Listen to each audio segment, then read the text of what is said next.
Well, this morning, the 13th century. This morning, the 13th century.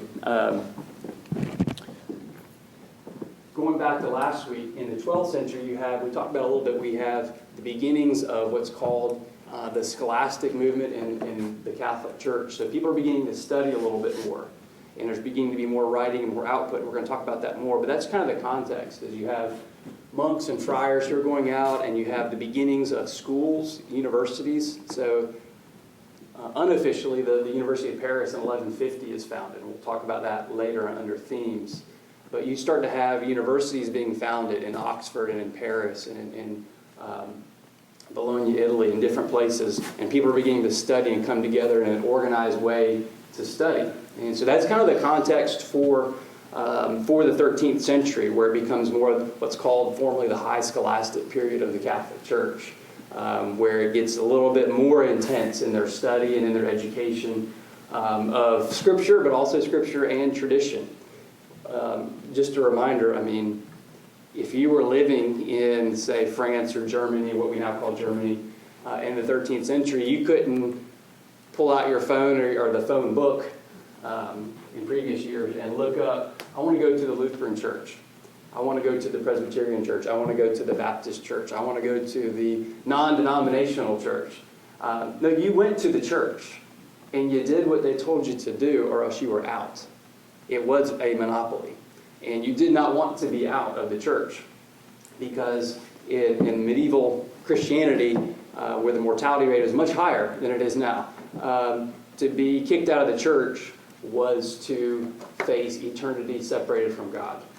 That is the understanding, that is the teaching. So when your bishop, your spiritual leader at your local church where you went, told you to do something, or he taught this, you believed it. You believed it. There was not a lot of freedom to argue. That's slowly beginning to change as we get into the 13th century. And there's a couple people, really two people. We'll look at a third person briefly, but there's really two people who begin to form Christianity in the 13th century. The first one, and these are both people you know, we're going to look at them a little bit more in detail, is Francis of Assisi, an Italian born in 1182 in an ancient town overlooking the Tiber River. The guy had little formal education. He knew some Latin and French. His father was fairly successful as a merchant, and he seemed to enjoy kind of being in a somewhat moderately wealthy family, and seemed to be pretty personable and enjoy the benefits of not being poor and living on the streets. But in his late teens, he began to have some spiritual struggles and began to think through what he believed, and that led him to really start to walk away from the life that he had and that had been provided for him by his father. And he began to really dedicate himself to helping people that were sick, people that were ill. He also, and this is what he's more known for later in his life, he began to spend time alone in the fields contemplating the person of God, the beauty of God. And we know him for that, and later he's going to write some hymns. Maybe, I don't know if we're singing All Creatures of Our God and King, but I think he wrote that one. He also does this, and this is interesting. He begins to go to the local chapel and contemplate, reflect on the crucifix, the cross at the chapel, and think about, reflect on the sacrifice of Christ, the death of Christ. He began to meditate on that to the point where, okay, he's helping the poor and the sick, which wasn't a common thing to do because you might get sick. He's out in the fields alone thinking about God. And he's staring at the crucifix in the chapel. Some people in the town think he's lost his mind. And his father takes him to the local bishop to disinherit him. They strip him of his clothes, his belongings. They think he's gone nuts. And so at this point, he begins a life really of begging for food, a life of poverty. And then in 1209, he's reading the gospel, one of the gospels, and he begins really a formal life of itinerant preaching and mission, of just wandering without anything outside of his sandals and his clothes, and preaching and asking and begging for food. Pretty extreme lifestyle. He's in his late 20s when he does this, and becomes a traveling preacher.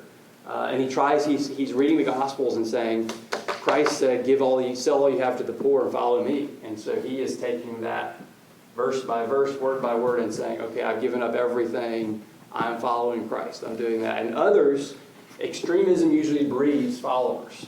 And he begins to have followers join him in his mission, and they begin to travel 2 by 2 preaching. And he had followers, but others thought this guy's a lunatic, and he does encounter opposition. People reject him and his followers. They mock him, they throw rocks, they throw mud at him, they insult him. But he continues on, and he begins to grow a following. And really, this is an attempt. This is one of the subtle themes at this point in the Catholic Church, a subtle reform of the spirituality of the Roman Catholic Church. People are looking for something genuine, something authentic, something beyond just light a candle, buy an indulgence, which has just started in the previous century. Buy an indulgence, and if you give the church your time and money, we'll make sure you don't, just to be blunt, don't burn that long. Purgatory, hell. So he is trying to lead an authentic spiritual Christian movement and begins to have followers. Francis, though, he's not really an organizer. He's not really an administrator. He's not even a theologian. He's an impulsive, unpredictable, charismatic figure. More emotional, subjective than an objective individual. And he's not interested in running a large religious organization. So he does submit to the Roman Catholic Church. Hey, I don't want to be, picking a fight. I don't want to fight with the Pope. And so Pope Innocent III, it's hard to believe they named popes Innocent at this period, but he investigates Francis and his followers and says, okay, we're going to give you official status, even though I think your lifestyle, what you're doing is a little too severe with the poverty, which really, this is my interpretation of that, it's kind of a guilt complex with Innocent III because Rome, the Vatican, is starting to get built up. And there's money flowing into the coffers of the Roman Catholic Church. So he looks at Francis and says, your vow of poverty is way too extreme and it's kind of making us look bad. But he says you can go and wander and teach if you have consent of the local bishops in your area. And so he had his group. Francis has his group. They call them the Little Brothers or the Brothers Minor. Very humble group. And they have a large following. And Francis insists that his followers do not keep money. They're not taking donations. They work for food. They beg for food. They try to live day to day. He's writing hymns. He actually, a couple quick little anecdotal stories. And he's probably, if you've known anything about Francis, you've probably heard allusions to this or some of these stories. He begins to preach to animals to show his love of God's creation and nature. He's really into preaching to nature. So at one point, a couple little examples, he preaches to birds, and the birds make so much noise that he has to quiet them down during the sermon. That's one of those stories about him. He makes nests for turtle doves. And so he's preaching sermons. I was thinking about this week as I was reading about him. I don't know that I could preach to a tree or preach to some squirrels, or I think people would call me into the cops here in Mount Pleasant in Charleston County. Preacher's lost his mind. He's preaching to squirrels. But that's what he's doing, and people seem to be attracted to that. He's preaching to nature. He's preaching a very simple message of love of God, repentance, live a generous life. What is commendable, there's a lot commendable, but one thing in particular is he does seek to evangelize the Muslims. The Muslims have been around for 600 years at this point, 500 to 600 years. And he travels to Spain because he's wanting to preach to Muslims. He later travels to Egypt to preach. And he's not happy with what he's seeing with the Christian crusaders, with their lack of ethics and their lack of morality. He's seeing this and saying, this isn't Christianity. This isn't what God has called us to. This isn't what we see in the Gospels. A couple things briefly before we move on to the main figure of the 13th century. A couple things are this. Even at an early age, he's devoted to the crucifix, to the cross. And that takes shape in his life. And again, I'll let you read about this. I'm going to limit my commentary on this. It leads to, in his own life, what's called the stigmata, meaning the marks of Christ appearing on his body as a sign of true spirituality. Whether that's true or not, how that is expressed and what was actually happening to his body, I honestly don't know. I'll commend that to you to look up on Wikipedia or any other website that is somewhat accurate. But he begins, people say, as he's nearing the end of his life, and he dies young, that the wounds of Christ were on his body because he was so devoted to the cross. And so one thing you can take away from that is you can knowing that story or that aspect of it, you can take away the spirituality of the medieval period. People are looking for those kind of things. Today, we don't really do that. We're not looking for, if we have a new person coming to church, we're not looking, do they have the stigmata on them? Are they devoted to Christ? Are we don't really look for that, but that is a sign of kind of a subjective, experiential spirituality that is prominent in the church in the medieval period. He dies in 1226, in his mid-40s. He dies at the church where he was called to preach nearly 2 decades earlier. As we finish up with him, it's interesting to know that even before he dies, his group is slowly changing. They're beginning to kind of modify the whole life of poverty thing. Let's not go that crazy. Maybe we can keep a little cash, just in case. And so really, even before his death, his group falls away from the standards that he had set. And they're wanting more and more influence. They're wanting to get involved in the newly found colleges and universities, which is something he would not have done and did not promote. And so you see, even before his life ends, his group is slowly changing and becoming more and more of an organization that's seeking power and influence and money in the culture. So he's a primary figure. The next person really is the main person of the 13th century. So as a Presbyterian, we talk about the Bible, we talk about the Apostle Paul, the gospel writers, and then it becomes, we look at Augustine. Everyone looks at Augustine. And then for Presbyterians, the next person we usually like to cite is a guy named the Frenchman, as they called him, John Calvin. That's kind of our guy. The Lutherans, they look at Paul, they look at then Augustine in the 4th and 5th century, then they look to, obviously, Martin Luther. The Catholics look at Paul, they look at Augustine, and then their next guy is Thomas Aquinas. And he is a towering figure in the history of the church. There's no getting around it. He is, in 1879, Pope Leo XIII declared that Thomas Aquinas' theology is the touchstone, the foundation of Roman Catholic theology. What Aquinas says is gospel. Aquinas really comes up under a guy named Albert Magnus, who is basically a Aristotelian, a scholar of Aristotle, Aristotelian, who is writing commentaries on Aristotle and teaching. And so Thomas Aquinas comes to Italy and then later Paris to study under Albertus Magnus, and Thomas becomes his best student. So Thomas, who's born in 1225, this is great, he's born at the family castle. The family had a castle between Rome and Naples. And as a young man, he joins a monastery, and he's attracted to the Dominicans, the Franciscans, join one of these orders. His parents are not as excited about that, so they lock him up in the castle for a year. Eventually, he is allowed out of the castle, and he joins the Dominicans, which is similar to the Franciscans in that it's a mendicant order. It's an order of the Roman Catholic Church. He joins them in Italy, in Naples, in 1244. And he's coming to Paris really in the heyday of when the University of Paris is beginning to thrive and people are coming, students are coming to study. And he studies there, and he earns the nickname from some of his classmates. His nickname is the Dumb Ox, because he's a big, tall, awkward guy who doesn't say much. And so he's dumb, he doesn't speak, and he's like an ox, he's huge. But as they study with him and as his teachers teach and mentor him, they realize this guy's got a brain. This guy is incredibly smart and sharp. And so he becomes a teacher, and he sees his vocation, Thomas does, as a scholar, a teacher, and a writer. And so for 4 years, from 1252 to 1256, he lectures on a guy we talked about last week, Peter Lombard, who wrote a book called The Sentences, which is really a kind of a systematic theology in sentences. What do we believe about this? A sentence on that, or two. And then he teaches in Italy in the 1260s, and then returns to Paris to teach.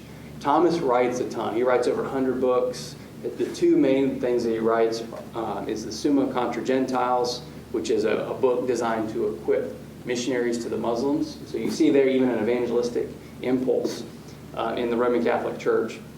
But his main work is what's generally called the Summa, a massive work that he started years earlier and left undone at his death. His secretary finished it up for him. But he wrote that for many years. He stopped writing on December 6, 1273 in a Roman Catholic Mass. He had a mystical experience. where he was, I don't really know the details of it, but basically essentially told to stop writing. So again, there you see kind of the spirituality of the Roman Catholic Church in the medieval period. You're having mystical experiences. Francis is having the marks of Christ on his body.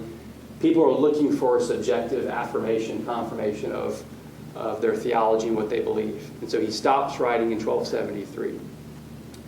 What he is known for, and his impact in the church, in the Roman Catholic Church, really is hard to overstate. But basically what he does is he is taking newly found writings in the last century of Aristotle and applying it to Christian theology. The categories of Aristotle and Greek philosophy, which they're now coming through, we're going to talk about this in a minute, coming through Europe, really through the Jewish and Muslim populations and being translated and coming to Paris and coming to Oxford.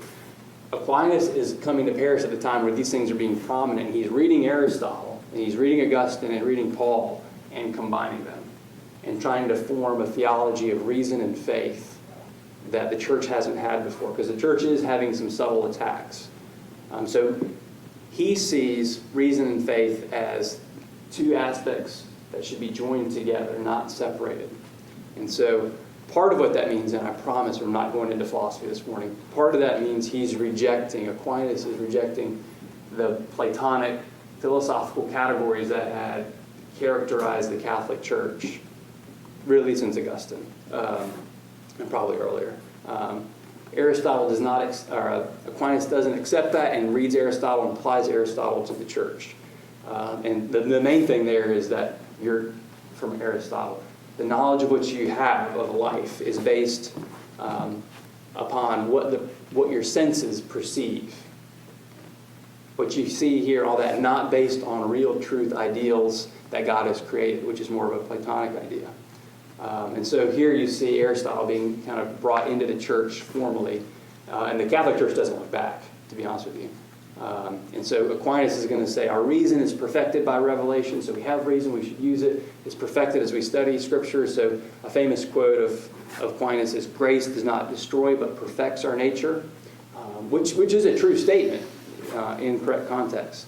Aquinas is also venturing out and rejecting some of the views of Anselm, who at this point is kind of the main scholar of the earlier scholastic period. Because Anselm, if you remember, said you can prove the existence of God. Your mind has an idea of God, and it demonstrates that there is no being greater than God, which is proof that there is God, and you can read about that. Aquinas says, well, that's not true. You can't prove that. You cannot prove that God is self-evident. So he rejects that, and he combines Anselm's view of the atonement. Remember, Anselm said, God paid through Jesus Christ a sacrifice for our sin on the cross. That's what Anselm's main contribution to atonement theology is. So Aquinas says, yes, that's true, but also what Peter Abelard, we talked about him last week. He was the guy who had an interesting life. He combines those, that Christ does demonstrate the love and mercy of God for us to follow. So Aquinas is taking the best of Anselm and the best of Peter Abelard and trying to combine them. More specifically, the things that we would kind of discuss and debate in 2020 would be this. Aquinas says, we are fallen sinners. We are fallen because of what happened in the garden in Genesis chapter 3. But the infused grace that God gives you to redeem you is not the indwelling presence of God's Holy Spirit, which you might think would be true. That's what Peter Lombard and others in the Catholic Church had said. That's what the Bible says. Aquinas says the grace that we receive that's infused into us, and infused is a loaded term in the Catholic Church. We don't use it as Protestants much. John Edwards used it a little bit. He got in trouble for that. Aquinas says that grace that you receive as a fallen sinner comes through the sacraments. And that's really a huge, in my opinion here, a huge departure for the Catholic Church. A formal departure to say, Christians, you have to have the church for the sacraments, otherwise you are separated from God. And you have to have the grace of God through the sacraments. Sacraments are means of grace, which is true, and God works through them through the act of performing them. That's the teaching that Aquinas is formally putting forward, because he's taken Aristotle, he's taken Augustine and Paul and trying to put together a theology. And so he's basically saying you are totally dependent on the sacraments of the Catholic Church. We'll stop here in a minute. We can kind of have some discussion. We've got some time on that. He also, in the generation before, Peter Lombard, who's written the main systematic theology to this point, his book called The Sentences, had defined the sacraments as 7. Baptism, confirmation, the Eucharist, penance, extreme unction, ordination, and matrimony. And Aquinas is going to formally say, yeah, that's true, and put a stamp of approval on it and say, in baptism, original and personal sins are removed because of the work of the church, because you are receiving that grace. So in an infant baptism, you are regenerated from previous sins, and you don't have punishment for that. That's a bit novel at this point. Secondly, and this is a huge part of the Roman Catholic Church today, Aquinas is going to use the term transubstantiation for the sacraments, meaning they are converted at the words of consecration, the priest, the clergy, this is the Aristotelian language here, the accidents of the bread and wine, meaning the form, the bread, the wine, the smell, the color, all those things, they remain the same. The shape, the form, all that remains the same, but the substance, and this is the Aristotle part, transforms into the body, physical body and physical blood of Christ. And uses this term transubstantiation. The substance changes. That's a bit novel. As we talked about, I think in the 9th century, maybe a month ago, there was a theologian who came forward with that idea, didn't use the term transubstantiation, but brought that forward, and he was rejected because it's not a good idea. It's not a biblical. It's not that it's not a good. It's not a biblical idea. Thomas also on this issue supported the idea of concomitance, which is that the whole body, the whole blood of Christ is found in either element, bread and wine, because at this point, the church, the laity, the people sitting in church are not going to be receiving the cup, because if it is the actual blood, physical blood, I mean, we've had some issues here. We passed out the wine. We had one last week, which is kind of distracting and embarrassing for folks. But if the blood gets on you and you really believe as a Catholic that is physical blood, the best thing to do is keep the blood away from the people. You just give them the bread and tell them the doctrine of concomitance. Oh, your body and blood are both in that. So you're good. You're taken care of. You're getting the grace of God. That's an easy way out. And they've been doing that really since the 7th and 8th century because they want to protect the blood. Just as a practical point, when we pass out communion, if you get one that doesn't, just go to another one. Just go to another one. One will be loose. So anyway, back to the serious discussion here. What's also important here is with Aquinas, you have the 7 sacraments. You have baptism, which had at this point been the main sacrament, because you're removing original sin, and then it's basically try to live a good life until the end.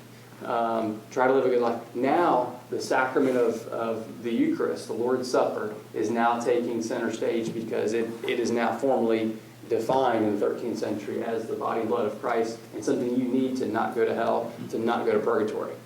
So baptism is still important. It still is important in the Catholic Church, but really it's the Eucharist, it's the Mass, it is the bread and the wine that becomes important. And Aquinas goes into much detail we won't on the other sacraments, on penance, on what that looks like.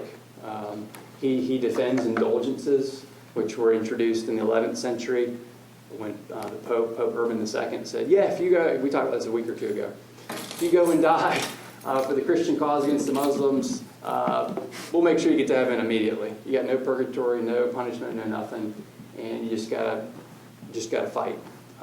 Aquinas supports this idea, and it's based on, and we won't get into this due to lack of time, it's based on a Roman Catholic doctrine. You can read this in their catechism, which was written by Joseph Ratzinger, the former pope, that Christ and the saints have done so much good works that there is a superabundance of merits. A treasury, this is the language, a treasury of merits, of good works that Christ has done and the saints have done.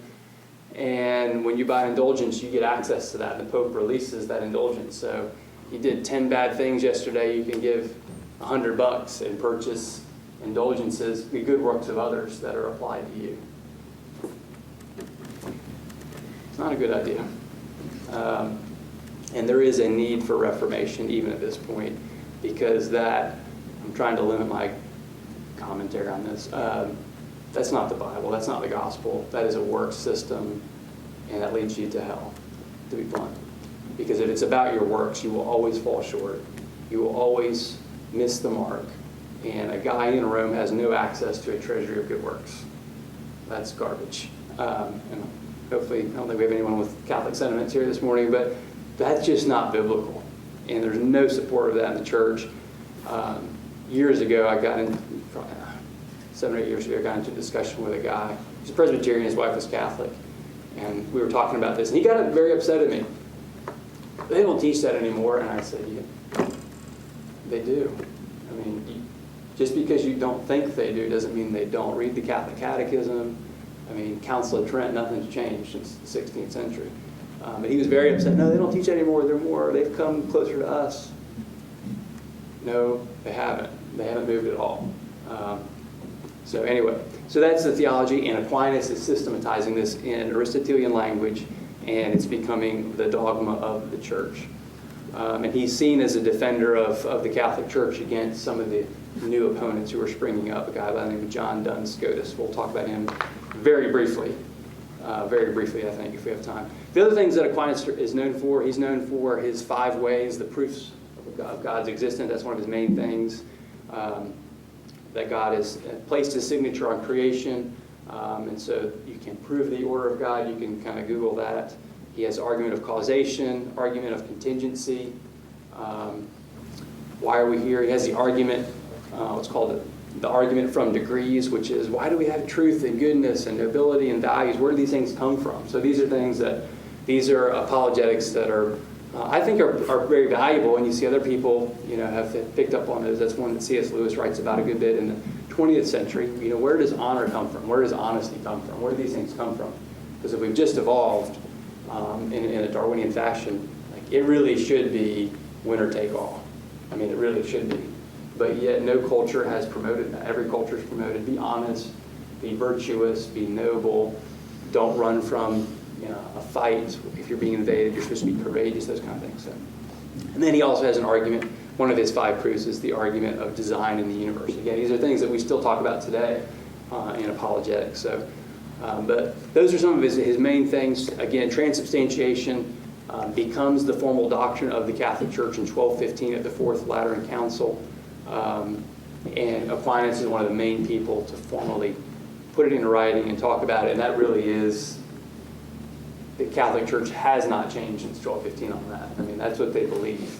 And as a Protestant, if you go to a Catholic Mass, you are, unless you submit to the Catholic Church, you are not to partake of that. And then again, these are things that others in the next 200 years are going to start to say, this doesn't sound biblical. Luther's going to be reading stuff and saying, this doesn't sound right. Calvin's going to read some of this stuff and say, this doesn't sound right. And that's not what the early church fathers talked about. So Aquinas really is the towering figure. He does have a critic, though, and we're going to spend 2 minutes on this guy just so you know the name. He's important in the history of the church. A guy by the name, a Scottish guy, a guy by the name of John Duns Scotus, who is a critic. So Thomas Aquinas is a Dominican order of the Catholic Church. John Duns Scotus is a Franciscan. So he's following St. Francis of Assisi, which was more Augustinian, more Platonic thought. And Scotus studies at Oxford and begins to really study Augustine and Plato, and begins to really challenge Aquinas on Aquinas' theology of faith and reason. And he's going to begin to challenge it and say, this is kind of the main theme for John Duns Scotus. He's going to say there are some things that we can't prove biblically, some things that doctrines, theology that we can't prove, but you believe it because the church tells you. Because the church has said it's true, the tradition has said it's true, and so there you see some reason and faith have kind of separated. That's different from Augustine. John Duns Scotus is going to critique Aquinas, he's going to reject Aristotle, and say some things can't be proved by reason, you have to believe it because the church teaches it. He also emphasized, the second point on him, that God has complete freedom in his actions. He can do what he wants. So God did not have to send his only son to die on the cross. He could have done it a different way. He chose to do it this way, but he had freedom to do it another way, which is always an interesting debate. And he says, we're fallen, but we still have some freedom to choose God. So he's going to be a little bit more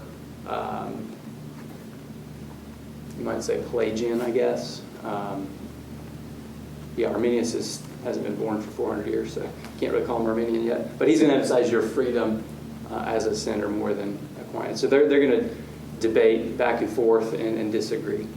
So those are the main figures. Really, you see the spirituality, the hunt for genuine spirituality in St. Francis, and then you see the challenge, the quest for a reasoned, ordered faith in Aquinas, which is going to import Aristotle into the church to a degree that is not, in my opinion, healthy or biblical. So with those guys, you see a couple of the main themes. And one of the main themes of the 13th century is scholasticism, that people are studying. People are coming into cities. There's more of an urban growth. They're coming into towns, and ideas are spreading quickly. New ideas from Jewish teachers and Arab teachers, Muslim teachers are coming into Europe, and they're being challenged with new ideas. The works of Aristotle, which up until this point have been kind of fragments and pieces. I know philosophy can be boring, so we're not going to get into that. Aristotle's kind of been a guy we knew a little bit about, but in the 12th century, more and more of his works begin to find their way into Paris and into Oxford and into Italy. And by the end of the 12th century, the works of Aristotle, like on the soul, metaphysics, ethics, rhetoric, all these kind of things, they're now studying them in Paris and in Oxford and in Italy. And they're translating it. So this is a period of real study of philosophy and trying to integrate that with the Bible. Because we've got the Bible, we've got a lot of Augustine, and we've got Plato, Platonic thought, and now we have Aristotle. What do we do? How do we make sense of all this stuff? So that's one of the themes, which leads to another theme, which is that universities are now beginning to take shape in Europe. So in the 12th century, you begin to have Paris and Oxford and others. And in the next 300 years, you're going to have over 800 universities in Europe. So this is really when universities begin to take shape and flourish. They're starting to introduce standard teaching methods, textbooks, standard degree. This is what a degree in the arts would look like. Here's what a master's degree would look like. And so these people come together and they start to call them universities, a collection of scholars or masters. And so Paris, like I said, is really the first from 1150. It comes out of the Cathedral School in Notre Dame. The Pope supports it, which is always helpful, Innocent III. And then by 1250 in Paris, they have 4 distinct, really, faculties in that university. They're going to study art, law, medicine, and theology. And students would enter at age 14 or 15 with a kind of a basic knowledge of Latin and being able to write and study. And they would use really the dispute method, so you'd argue back and forth, a point, all that. So if you were attending Paris, a degree in the arts would last six years, so you'd enter around age 14, you'd exit around 20. If you wanted to be a doctor of something, you were staying there until your mid-30s, maybe even 40. A main point that we'll come back to in about 4 or 5 weeks is in Paris, a guy by the name of Robert de Sorbonne. Bobby D. Founds what's called the Sorbonne College at the University of Paris in 1274. This is really, I'll keep this real short, this is really the hotbed of Roman Catholic theology. Because when they come after, and I mean this literally, when they come after Calvin to kill him, when they come after these guys, the people leading the charge are coming out of the Sorbonne College. That is where it's a hotbed of extreme Roman Catholic theology, no tolerance for debate. This is what the church says, and if you don't like it, Luther or Calvin, it's your head. So the Sorbonne is founded in 1274. This becomes really the center of Roman Catholic theology for the next several centuries. But you also see Oxford has a school, a university that's really focused on theology. In Italy, at Bologna, there's a university there that's focused on law. Salerno is a university focused on medicine. So you begin to have people specializing in medicine and law and art and theology. This is kind of a first in the history of the church. And the final thing in 30 seconds is you see a search in the church in the medieval period for genuine Christian spirituality. People are looking for something that is, I hate to use the word authentic, but something of substance beyond if you just give your local Catholic church your time and money, we'll make sure that those years in purgatory are erased. People are looking for more than that, and so that's why people like Francis begin to have a following, because he's trying to follow the scriptures, follow the church, figure all this out, and people are attracted to that because they see a growing moral, spiritual laxity in the Roman Catholic Church, and a growing obsession with money in the Catholic Church, which does not go away. Not to beat them up too bad, but we are going to beat them up. The leaders in the church are generally not the best people, and they're generally trying to collect money for Rome and build up what we know today as the Vatican. That gets worse in the next 300 years. So when Luther, as a young man, travels to Rome for his first visit, he's blown away by what he sees and is saying, I don't want really anything to do with this. This isn't what I signed up for. So, that's the 13th century, really. Francis and Thomas are the two main figures for that period. And then next week we'll jump into the 14th century, where you see some of the beginnings of the Reformation in the next couple hundred years, where people are saying, no, you know what? I think we're off base a little bit here in the Catholic Church. I think we've lost it a little bit. So, any comments, any thoughts, questions as we finish up here? Anything? Which century were Calvin and Luther in the same century? Yeah, so Luther's a little bit older. Luther's born in like 1483 or 84. Calvin, sad that I know this. Calvin is born in 1509. So Luther is kind of what's called a first generation reformer. Calvin's really the second generation. Calvin's reading Luther and benefiting from it and saying positive things about Luther. That's not a reciprocal relationship. So Luther is early into the game on like, hey, this is garbage. And it's a slow build up really with Luther. It's really like, hey, indulgences, this isn't right. And then as he looks even further, he's like, and there's a lot of other stuff that's wrong here. Calvin's going to read that, because Calvin's studying to become a clergy in the Catholic Church. He's going to read that and say, I'm with Luther. And then he's going to read some more and say, actually, I'm with Paul and Augustine, and a little bit Luther. When was Huss? 14th century? Yeah, he's going to be 15th century. Yeah, John Huss, John Hus. He's going to be one of those early reformers who's not that radical. We'll talk about him in a 3 weeks. He's not that radical in light of what we believe today, but he is saying, wait a second, some of this stuff isn't adding up in the Catholic Church, and there's no tolerance for any debate. And so he gives up his life. He's really what's today Czechoslovakia, the Czech Republic. So. Didn't he really burn him at the stake and say, like, cook this goose, but there was swine coming? Yeah, they burn him alive. And he's really not that radical compared. I mean, he's not a Calvin, he's not a Luther. He's just saying, yeah, there's a few things here we should look at. And they say, nope, tie him up, burn him, even when they promise that they're not going to do that to him. So, we'll get to him. What are we, 13? He's going to be in 2 weeks, yeah. And he's going to cause a lot of people to reflect on what's going on here. Why can't we discuss some of this stuff? So, yeah. Do you think it was necessary to have this revival of Aristotle? Not that everything that he had to say was right or perfect, but just to kind of dethrone the influence that Plato had? Because even though I don't agree with everything that Aristotle has to say, I certainly don't agree with everything that Plato has to say either. And his influence is not as pure as Aristotle's was. I just think that Aristotle's emphasis on the senses is much more biblical than Plato's idea of recollection. Yeah, I think, that's a good question. Full disclosure, I studied this in grad school, Yeah. so it's not, I didn't just bust that out. It was, I wouldn't say necessary.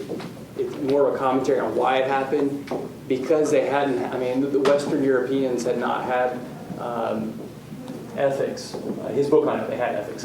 His book on ethics or rhetoric, they didn't have all that. And so when it's new and it's a novelty and people are studying it, and it's at the same time these universities are really having all these people show up, they're going, hey, this is great, this is new stuff. Like today, when something's new, we get excited about it. Then you combine that with Aquinas, who is a great writer, a systematizer who puts it together. It's perfect timing. And so I know it wasn't necessary, but all the elements of Aquinas as a theologian in universities. Yeah, we've had Plato, we've had Socrates, we've read all these guys, whatever, we know it, but now it's something new. And it's just gas on the fire with Aquinas and universities. And so, no, I'm not in love with Aristotle. I mean, there's good things and you can take from Plato or from Aristotle or whoever, but it's usually best to start with Scripture. And it kind of leads to the question of what's the role of philosophy and theology? You can go to the extreme of Tertullian in the 3rd century who said, what has Jerusalem to do with Athens? That's one way to go, which is him saying, we want nothing to do with these guys because it brings in different elements of philosophy that have different presuppositions. Yeah, but I mean, the influence is undeniable. Yeah. You kind of have to deal with Plato, with Socrates, Aristotle, one way or the other because of their influence. But yeah, any other thoughts or?